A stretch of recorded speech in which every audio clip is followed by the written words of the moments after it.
દિવાકરો દિવાકરો થઈ સંધ્યા વેળા ઘેર પધારો મારા ગોવિંદ વેલા ઘેર પધારો મારા ગોવિંદ વેલા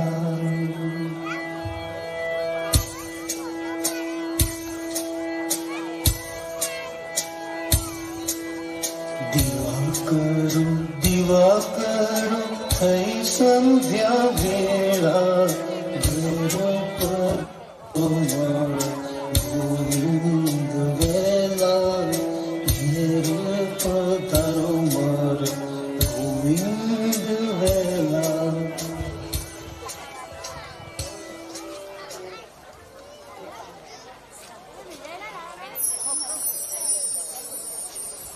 મિત્રો, આજે આપણે સાંભળ્યું દાદાના પોતાના સ્વરમાં, દાદાએ પોતે લખેલું અને એને મ્યુઝિક પણ દાદાએ આપેલું છે. અને એ ભજન આપણે સાંભળ્યું. અમેરિકામાં દાદા જ્યાં જ્યાં પ્રોગ્રામ કરે એટલે અમેરિકનોની એક ડિમાન્ડ છેલ્લે હોય, આ આરતી ગાવ. આપણે ગઈએ છીએ જયકાના કાળા, અમેરિકનો સાંભળે છે દીવા કરો દીવા કરો. દાદાએ સરસ એવી આરતી સેટ કરી છે, દીવા કરો દીવા કરો. આ સ્વર એમનો હતો, સંગીત પણ એમણે આપેલું છે. અને દાદાએ 1000 ભજનો સારેગામાની સરગમ સાથે 4 થી 5 ફાઇલમાં અમેરિકાથી લઈને આવ્યા છે. કોઈક માણસ અમેરિકાથી આવે ને તો કાજુ લાવે, બદામ લાવે કે કપડા લાવે, દાદા ભજનો લઈને આવ્યા છે. અને એવી 6 ફાઇલો દાદાએ તૈયાર કરી છે. તમે જુઓ તો તમને ખબર પડે કે ખરેખર દાદાએ કેવી રીતના લખ્યું છે. કોઈ અજાણો માણસ સરગમથી હોય ને તો એને સારેગામાની ખબર પડે. એટલું ઉત્કૃષ્ટ ઉદાહરણ દાદાએ પૂરું પાડ્યું છે. મને જ્યાં સુધી ખબર છે, દાદાએ જે મને કહ્યું, 65 વર્ષની વયે દાદાએ તો સંગીત શીખ્યું. 65 વર્ષની વયે. હવે વિચારો દાદાની કેટલી ઉત્કંઠા હશે ભજન માટે. એટલે દાદાને આપણે સાંભળવા છે. હવે દાદાને હેન્ડ ઓવર કરીએ માઇક કે દાદા હવે તમારા આશીર્વચન અમને આપો.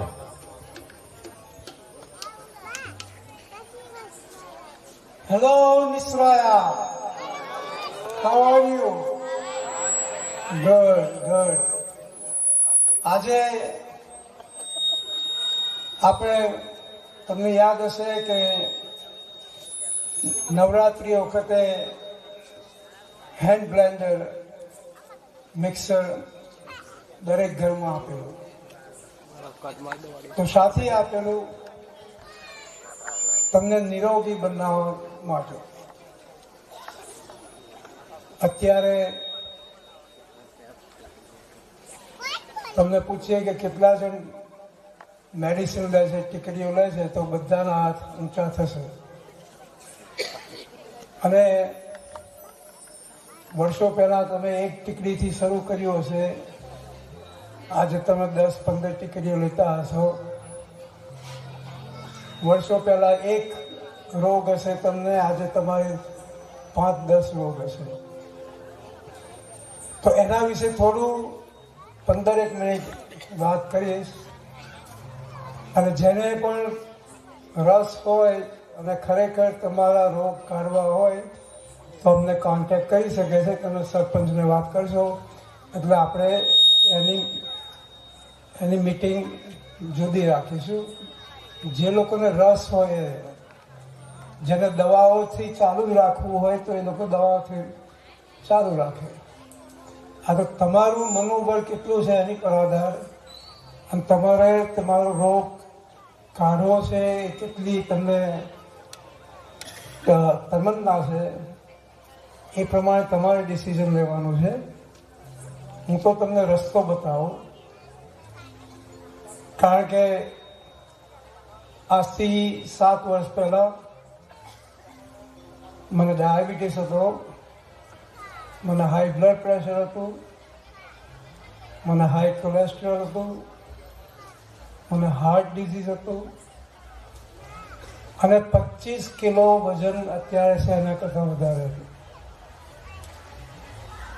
તો 7 વર્ષ પહેલા 79 વર્ષની ઉંમરે મેં નિશ્ચય કર્યો કે વર્ષોથી હું ડાક્ટરો પાસે જાઉં છું અને હોસ્પિટલોમાં જાઉં છું, પણ મારો એક પણ રોગ કાઢી શક્યા નથી. અને મેડિસિનથી કોઈનો રોગ ગયો હોય આખી દુનિયામાં તમને એવો માણસ નહીં મળે કે જેના રોગ બિલકુલ કાઢી નાખ્યા હોય, નાબૂદ કર્યા હોય. એની વાત કરું છું. તમારા મગજમાં અત્યારે એવું બેસાડી દીધું છે કે તમે દવાઓને લીધે જીવતા રહો છો.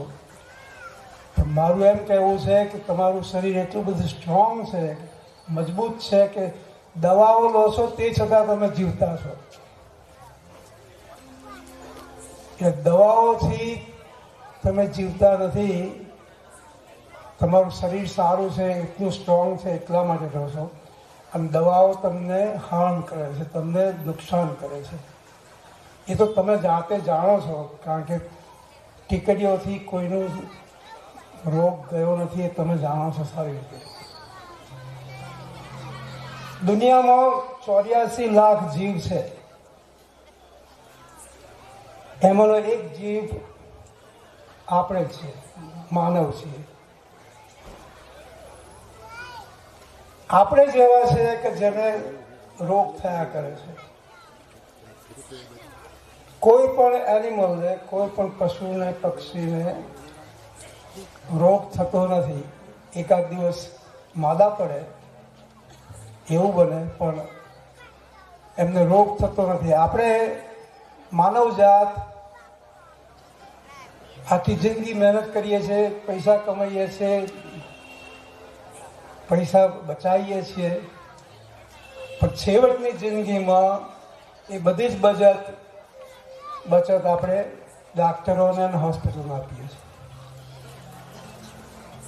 એ વિચાર કરવા જેવી વસ્તુ છે.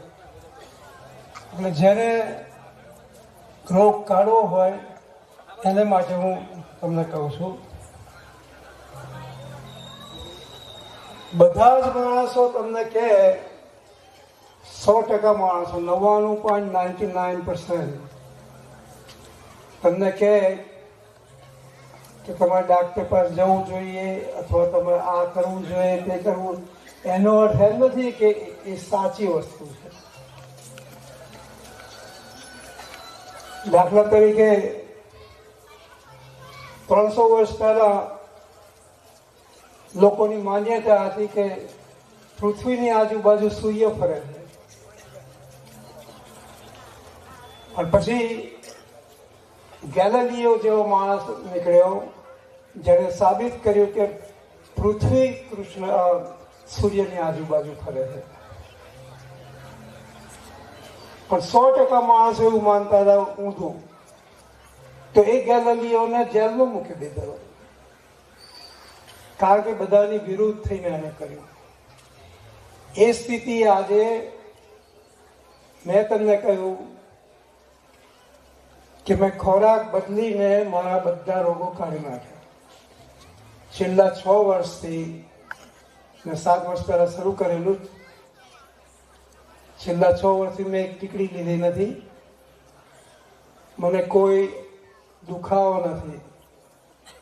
ઢીંચણનો દુખાવો કે બેકનો દુખાવો કે શરીરનો દુખાવો. મને કોઈ દિવસ તાવ આવ્યો નથી હજુ 6 વર્ષની અંદર. ખોરાક બદલ્યા પછી તો કયો ખોરાક મેં ખાધો હશે? બહુ સાદો. ભગવદ ગીતામાં કહ્યું છે કે અર્જુન કૃષ્ણ ભગવાનને પૂછે છે કે મારે તમને શું આપવું? તો કૃષ્ણ ભગવાન કહે છે પત્રમ પુષ્પમ ફલંતોયમ. એક પાંદડું અથવા ફૂલ અથવા ફળ અથવા પાણી, આ મારો ખોરાક છે. રામચરિત માનસમાં તમે જોયું હશે, રામ અને સીતા અને લક્ષ્મણ જંગલમાં શું ખાતા હતા? શબરીના બોર, વનસ્પતિ ખાતા હતા, ફળ ફળાદી ખાતા હતા. આ માણસનો ખોરાક છે. પણ આપણે શું કહીએ છીએ? હું તમને અત્યારે પૂછું કે શાકાહારી તમારામાં કેટલા છે? તો આંગળી ઊંચી કરો. કેટલા શાકાહારી છે? હું તમને એમ કહું છું કે તમે માંસાહારી છો. હું તમને સાબિત કરી આપું. તમે બધા દૂધ પીવો છો, ઘી ખાઓ છો, માખણ ખાઓ છો. હા, તો ક્યાંથી આવે છે? ભેંસમાંથી, ગાયમાંથી, બકરીમાંથી. હું માંસ ખાઉં અને તમે એક ગ્લાસ દૂધ પીવો અને આપણે બ્લડ ટેસ્ટ માટે જઈએ લેબમાં, તો આપણા બંનેનું બ્લડ સરખું હશે. મારા બ્લડમાં પશુનું પ્રોટીન હશે, પશુના હોર્મોન હશે, પશુને જે કે દવા આપે છે એ દવા મારામાં હશે, અને તમારામાં પણ એ જ હશે. એટલે તમે એમ માનતા હશો તમે શાકાહારી છો, તમે શાકાહારી નથી, તમે માંસાહારી છો. અને જે તમને દુઃખ થાય છે, તમને જે રોગ થાય છે,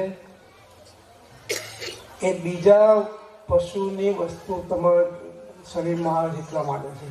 એટલા માટે મેં 6 વર્ષ પહેલા દૂધમાંથી બનેલી કોઈ પણ વસ્તુ ખાવાનું બંધ કરી દીધું.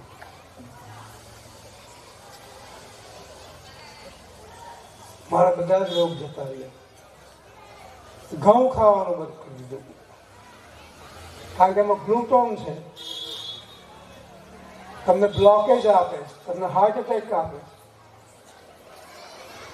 અને ચોખા ખાવાનું બંધ કરી દીધું, કારણ કે એનાથી તમારી શુગર અપ જાય છે, એમાં ફાઈબર નથી હોતું. તો ખાવું શું? બાજરી, બાવટો, જુવાર, કોદરી, આ બધું ઘણું ખાવાનું છે આપણે. પણ આટલું તમે બાકાત રાખો તો તમારા શરીરમાં ફેર પડશે. એ મારા અનુભવથી કહું છું, અને મારા જેવા કરોડો માણસો કરે છે હું જે કરું છું. પણ બધાના બ્રેઇન વોશ થઈ ગયા છે.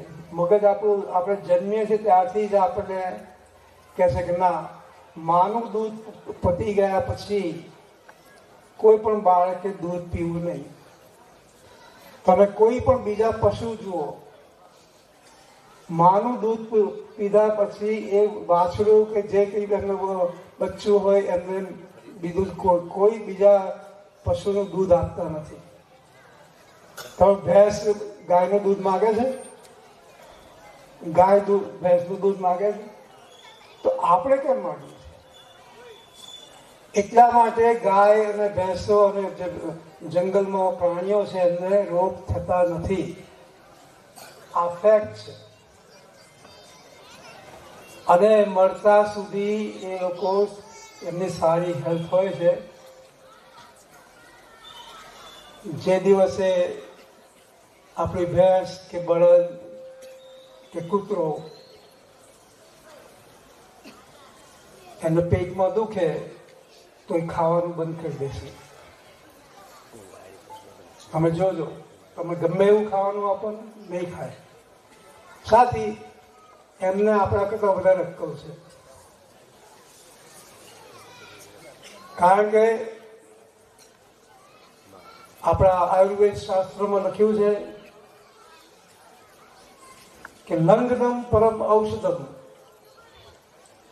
સારામાં સારું દવા, પરમ ઔષધમ એટલે સારામાં સારી શ્રેષ્ઠ દવા શું છે? ઉપવાસ. તમે ઉપવાસ કરશો એટલે કે કશું નહીં ખાવાનું. આજે મેં ઉપવાસ કર્યો છે, પાણી વગર કશું જ નહીં, અને મેં તો નિર્જલા ઉપવાસ પણ કર્યા છે. તો આ રીતે મેં મારું શરીર 25 કિલો ઓછું કરી નાખ્યું વજન, અને મારા રોગો 6 મહિનાની અંદર કરી નાખ્યા. એટલા માટે છેલ્લા 6 વર્ષથી મને કોઈ પણ રોગ નથી, એક ટીકડી પણ લેતો નથી, વિટામિન પણ નહીં, બહારથી પ્રોસેસ ફૂડ ખાતો નથી, માણસે બનાવેલું ખોરાક ખાતો નથી. તમને એમ લાગે કે આ મારે ખાવું કે ના ખાવું, તો તમારે પ્રશ્ન પૂછવાનો, આ ઝાડ પર ઉગે છે?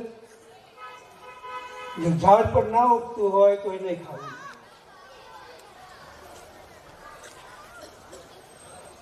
એટલે આ બહુ સાદી વસ્તુ છે. એટલે જેને પણ એક રસ હોય એ એમને પાસેથી મળી શકે છે. સરપંચને વાત કરશો તો તમારા માટે ગેધરિંગ રાખીશું, તમને પૂરી માહિતી આપીશું. તો હવે આપણે ભજન શરૂ કરીએ, પણ શરૂઆતમાં મારી સાથે તમારે ગાવાનું છે. જ્યારે શ્લોકો બોલીએ ત્યારે બધા શ્લોકો આવડે છે ને? હા, કે થોડું આવડે? હા.